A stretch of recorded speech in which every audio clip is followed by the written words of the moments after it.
We are back here in the Bearded Garage. Today I'm going to do a real quick public service announcement. America. All right, first thing I'm going to do is I've been using this MaxJax for probably a week or two now, and actually it's actually working out really well. But a couple things really bug me, and I'm going to walk through what I found that's broken, what I found that it's probably better to test, and how it needs to be fixed. So here we go. All right, so the hydraulic fittings on a MaxJax, they are a flat-faced push fitting. This one here and this one here, they just push straight together to get them in, right? Now those fittings are down here at the base. Now a push fitting is great. Push fitting is great if you're gonna take it apart all the time, but push fitting is actually kind of a pain in the ass. And after some long conversations with our local guys at the hydraulic store, we got a local hydraulic truck shop around here. They told me that these are actually a real pain in the ass, and primarily because what happens is guys don't push them on flat, completely flat.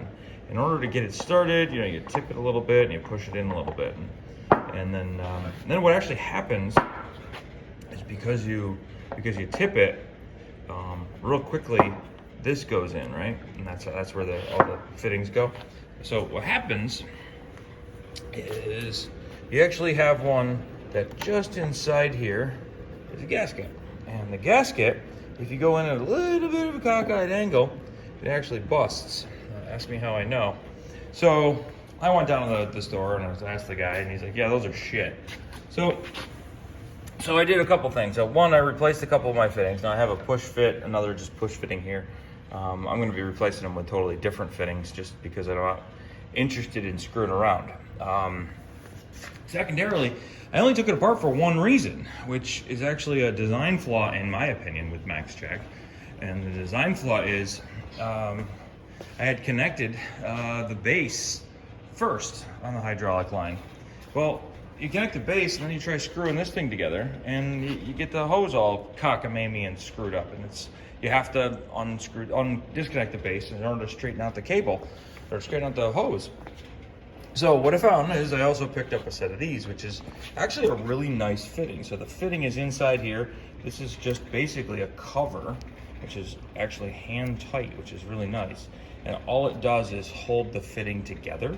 So if you're not gonna take them apart all the time, you don't need these stupid push fittings. So that's what I ran into. So I picked up one of these to try it out on this side. I left this little here because when I first put it together, it leaked a little tiny bit, and I didn't want to deal with it all over the unit. So it looks like it has since stopped, so I probably don't need that there. I'll run a test on it this week. Okay, so first, so that's my first comment. Second, they give you a thread sealant when you're doing these fittings. Don't use Teflon tape, right? It's funny, you watch a couple of MaxJax videos out there and guys will use Teflon tape, but it says use thread sealant, and I will tell you, thread sealant is good to far more pressure than these units actually need. So Teflon tape is not. It's made for real low pressure. So don't use the Teflon tape. And then the last but not least is, you guys see the shiny puddle right there? All right, so that's actually been kind of annoying for me. So what's happened is, I figured when this was spraying everywhere. I lost probably a quart of hydraulic fluid on this one when that fitting blew, which was kind of impressive to me. I didn't think it was supposed to come out, especially when the car's on the ground. So after I got all back together, I set the car up. I left it up here, and I left it up here for a week. And for the initial part, I left it and I set it down on these safety latches here, right? So that's a safety latch. This engages the safety latch, so it actually can sit on the rail rather than on the hydraulics. But I figured, you know what? I'm gonna let it sit on hydraulics for a week and see what happens. And I'm getting a slow leak out of one of the posts. And when I did it, I also was getting a slow leak out of the pump. And that's that fitting right there.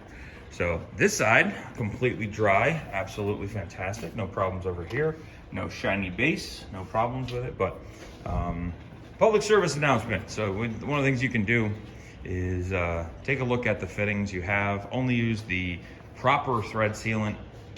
Once you actually get it working, don't take those stupid flat fittings apart, or just replace the fittings when you first put it together. And then when you bring it up in the air, get out from underneath it, take a look at it, check it, and let it sit on the hydraulics for a while. I actually let it sit there for days, checking it every couple hours. And again, I have a leak, so I'm actually going to wind up taking this whole post. It's great that it's mobile, but I'm going to take the whole post down. I am going to pull it apart. I'm going to pull apart all of the fittings. I'm going to clean them all nice and good, and I'm going to put it all back together. I just don't want a slow hydraulic leak. As you can probably see, there's discoloration on the floor where the bolts are gone, and I think that's from hydraulic fluid. That's how much has leaked. So, just for a clean installation, something you guys can do, something you can check out. Other than that, so far, I've done 3 jobs on it, and it's damn fantastic having a lift in your own garage. So, all right, stay tuned. We got more stuff coming up this week. Oh, hey, and if you didn't get one of these, that is the best place for lug nuts I have ever found. You can get a service cart, but man, that's fantastic. All right, stay tuned. Real quick before we go away, I'd feel remiss if I didn't say it. So you notice I have an extra set of fittings here. So I called MaxJax and I showed them that fitting over there on the table with the blown out O-ring. I actually complained about it, and they asked for my information, and they asked for when my purchase date was, and they asked for a picture of it. So I sent them literally just a picture to support at MaxJax of the male fitting with the O-ring sitting out on the table, and they actually shipped me 4 new ones, 2 females, 2 males. So to give credit where credit is due, MaxJax is freaking awesome. So far, every time I've called them, they've kicked ass. One of the guys I was working with there was Arnold. He's in the sales department. So far, everything I found has been great. So I don't want it to sound bad. I just was giving you a point. So don't push these in unless they're completely flat. All right, that's it. As always, if you like these videos, if you like them at all, like and subscribe. And we're gonna be getting to a lot more stuff here. I'm actually kind of excited. So like, subscribe, and we'll see you soon. All right, bye.